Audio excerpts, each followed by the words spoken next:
Санау жүйелері. Жалпы информатика ұбытын қарасаңыздар, санау жүйелері тақырыбына көптеген есептер келеді. Яғни бір нұсқада кемінде 2-3 тапсырма осы санау жүйелері тақырыбына келеді екен. Енді санау жүйелері туралы айтайық. Бізде информатика ұбытыда келетін негізгі 4 санау жүйелері бар. Ол бізде екілік санау жүйесі, 8-дік, 10-дық және 16-лық осы 4 санау жүйелері келеді екен. Енді әр санау жүйесінде қандай цифрлар бар екенін айтайық. Бірінші екілік санау жүйесі. Ат айтып тұрғандай бізде ол жерде 0 және 1 деген екі ғана цифрадан тұрады. Яғни келесі бізде 8-дік санау жүйесі. 8-дік санау жүйесі өзі аты айтып тұрғандай бізде 0-ден 1, 2, 3, 4, 5, 6, 7, яғни 0-ден 7-ге дейінгі 8 цифра бар екен. Келесі бізде 10-дық санау жүйесі. 10-дық санау жүйесі де дәл біз қарапайым күнделікті өмірде қолданылатын санау жүйесі. Ол бізде кәдімгі 0, 1, 2, 3, 4, 5, 6, 7, 8, 9, яғни жалпы 10 цифра бар екен. Енді 16-лық санау жүйесі бізде қандай? Дәл жаңағыдай 10-дық санау жүйесіндегідей бізде 10 цифрадан тұрады, 6, 7, 8, 9 деген сияқты. Ал келесі 16-ға дейін жету үшін бізде 10 деген 10-дық санау жүйедегі санның орнына қандай? Ағылшынның А алфавиті қолданылады. Яғни 10 дегенді А деген әріппен белгілейміз, 11 дегенді біз В деген әріппен белгілейміз, 12 дәл солай С, 13 Д, 14 И және 15 F болады екен. Сонда бізде 0-ден 9-ға дейінгі сандар және ABCD, EF деген латынның алфавиттері қолданылады екен. Екілік санау жүйесіндегі санды 10-дық санау жүйесіне ауыстыруды үйренеміз. Яғни бізде екілік, мына жерде қарасаңыздар 2 деген белгі тұр. Яғни ол негізі 2 дегенді білдіреді. Яғни екілік санау жүйесінде тұрған сан деген. Яғни осы санды біз 10-дық санау жүйесіне ауыстырайық. Ол үшін не істейміз? Ең алдымен дәрежелерін жазып шығамыз. Яғни оң жақтан солға қарай дәрежелерін жазып шығамыз. Яғни бірінші 0-ді жазамыз, келесі 1-ді, 2, 3, 4, 5 деген сияқты дәл осылай оңнан солға қарай 0-ден бастап дәрежелерін жазып шығамыз. Ары қарай енді біз мынау 1 тұр ғой, сол 1-ді жазамыз, көбейтеміз. Мына жерде нештік тұр? Бізде екілік санау жүйесі, яғни 2-нің бізде бірінші тұрған 5 дәрежесі, 5 дәрежесі деп жазамыз.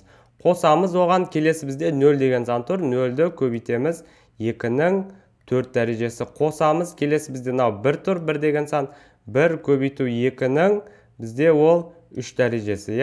Қосамыз 0 көбейтілген 2-нің 2 дәрежесі, қосамыз 1 көбейтілген 2-нің 1 дәрежесі, қосамыз 1 көбейтілген 2-нің 0 дәрежесі тең.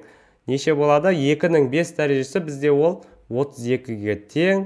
Қосамыз, мынау 0 жоқ болып кетеді. Келесі 2-нің 3 дәрежесі бізде 8. Қосамыз, мынау 0 тоже 0 болып кетеді. Қосамыз 2-нің 1 дәрежесін 1-ге көбейтсек ол 2-нің өзі. Қосамыз 2-нің 0 дәрежесі ол 1-ді береді, 1 болады. Тең бізде мынаның бәрін есептесек бізде 43 деген сан шығады. Яғни 10-дық санау жүйесінде бұл сан қандай екен? 43 дегенді білдіреді екен. Енді осы тақырып түсінікті болса, онда сіздерге мына тапсырма, мына екілік санау жүйесіндегі санды 10-дық санау жүйесіне айналдырып, жауабын комментарийге жазып кетіңіз. 10-дық санау жүйесіндегі санды екілік санау жүйесіне ауыстыруды үйренетін боламыз. Яғни бізде мына жерде қарасаңыздар 10 деген тұр, яғни ол бізде 10-дық санау жүйесіндегі сан. Яғни бізде 43 деген сан бар. Осы санды екілік санау жүйесіне аударайық. Ол үшін ең алдымен 43-тің өзін жазып аламыз және оны бөлеміз. Қандайға? 2-ге, яғни екілік санау жүйесі болатын болса 2-ге бөлеміз. 2-ге бөлгенде біз 21-ден береміз. 21-ді 2-ге көбейтсек 42 болады. Азайтамыз, бізде бір қалдық қалады. Бір қалдықты белгілеп аламыз, ол кейін бізге керек болады. Және де 21-ді тағы да бөлеміз 2-ге. Қаншадан береміз? 10-дан береміз. 10-ды 2-ге көбейтсек 20 болады. Азайтамыз, бір қалдық қалады. Тоже белгілеп аламыз. Келесі 10 қалды. Бізде 10-ды тағы да 2-ге бөлеміз. 5-тен береміз. 10 болады. Азайтамыз. 0 қалдық қалады. Оны да белгілеп қоямыз. 5-ті 2-ге бөлеміз. 2-ден береміз 4, азайтамыз. 1 қалдық қалды. 2-ні тағы да 2-ге бөле аламыз. Одан кейін 1-ден береміз. 2-ге 2-ні көбейтсек 2, азайтамыз. Бізде 0 қалдық қалды. Және соңында бізде 1 қалды. 1 қалдығымыз қалды. Енді осыны екілік жүйеде жазып шығу үшін мынандай оң жақтан солға қарай былайынан ретімен жазып шығады екенбіз. Яғни бірінші мынау 1-ді жазамыз. 1. Келесі мынау 0 бізде 0. Келесі 1. Келесі 0. Келесі 1. Және келесі сан 1 болды. Яғни бұл бізде екілік санау жүйесіндегі сан.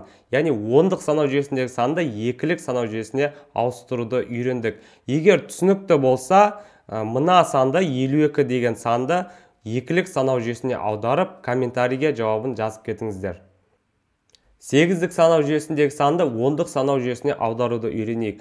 Мына жерде қарасаңыздар, бізде 8-дік санау жүйесіндегі сан берілген. Осыны 10-дық санау жүйесіне аударайық. Ол үшін ең алдымен оңнан солға қарай біз дәрежелерін жазып шығамыз.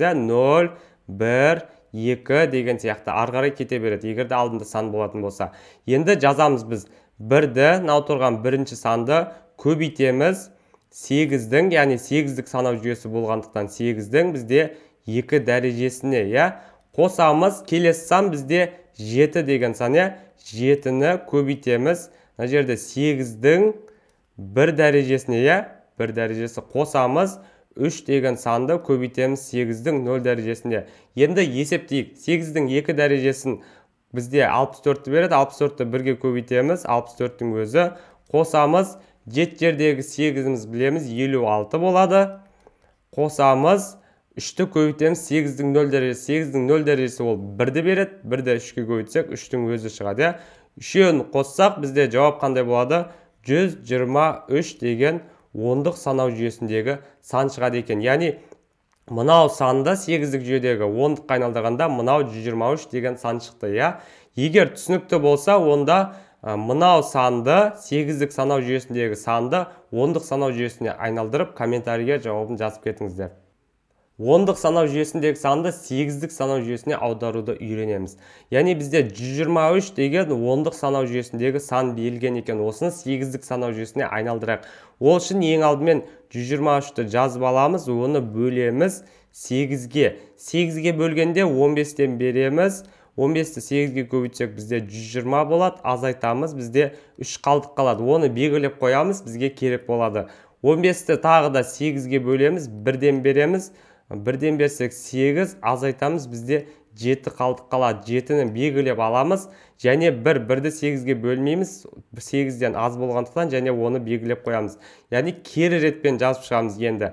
Былайынан жазамыз, яғни бірінші мынау 1-ді жазамыз, 1, келесі мынау 7-ні жазамыз, келесі мынау 3-ті жазамыз. Ол бізде 8-дік санау жүйесіндегі сан. Яғни 123 деген ондық санау жүйесіндегі сан 8-дік санау жүйесінде мынаған тең болады екен.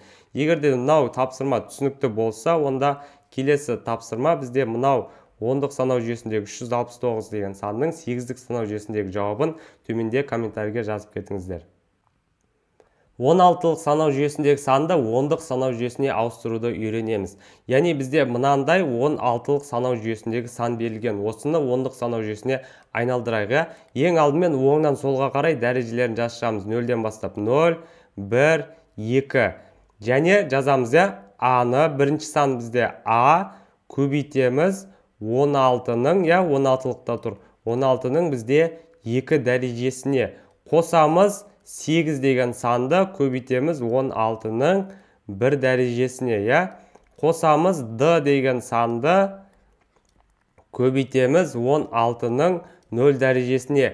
Енді білеміз, бізде А деген сан ол бізде ондықта 10 дегенді білдіретін еді. Б деген ол 11, С деген 12, Д деген 13, И деген 14, Ф деген 15 дегенді білдіретін білеміз. Яғни А-ның орнына біз не деп жазамыз? 10 деп жазамыз. Көбейтеміз 16-ның 2 дәрежесі бізде ол қанша? 256 болады. Қосамыз. 8-ді 16-ға көбейтсек бізде 128 деген сан шығады. Қосамыз. Д деген әріп ол бізде 13-ті береді. 13 көбейтеміз. 16-ның 0 дәрежесі ол 1-ге тең. Енді есептейміз. Мынаның барлығын 1-ге қосатын болсақ, бізде 2701 деген сан шығады. Ол бізде ондық санау жүйесіндегі сан екен. Мынау санымыз бізде ондық санау жүйесінде мынандай санға тең болады екен. Егер түсінікті болса, онда сіздерге тапсырма мына санды 16-лық жүйеде тұрған ондық жүйеге аударып, жауабын комментарийге жазып кетіңіздер. Ондық санау жүйесіндегі санды 16-лық санау жүйесіне аударуды үйренейік. Яғни бізде 2701 деген ондық санау жүйесіндегі сан берілген, осыны 16-лық жүйеге айналдырайық. Ең алдымен жазып аламыз. 2701-ді біз бөлеміз нешеге? 16-ға бөліп шығамыз. 16-ға бөлгенде бізде 168-ден береміз. 168-ді 16-ға көбейтсек 2688 болады екен. Азайтамыз, бізде 13 қалдық қалады. 13 қалдық қалады. Ол бізге керек болады, белгілеп аламыз. 168-ді тағы да біз 16-ға бөлеміз. Ол кезде бізде 10-нан береміз.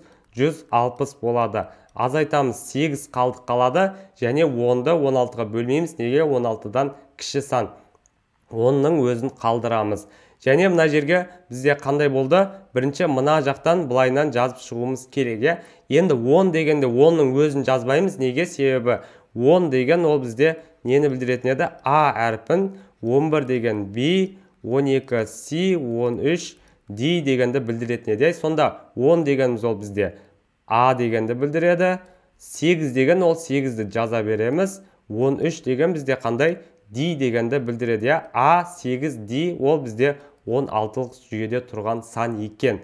Енді егер түсінікті болса, сіздерге тапсырма мынау санды, ондық санау жүйесінде тұрған санды 16-лық жүйеге айналдырып, жауабын комментарийге жазып кетіңіздер.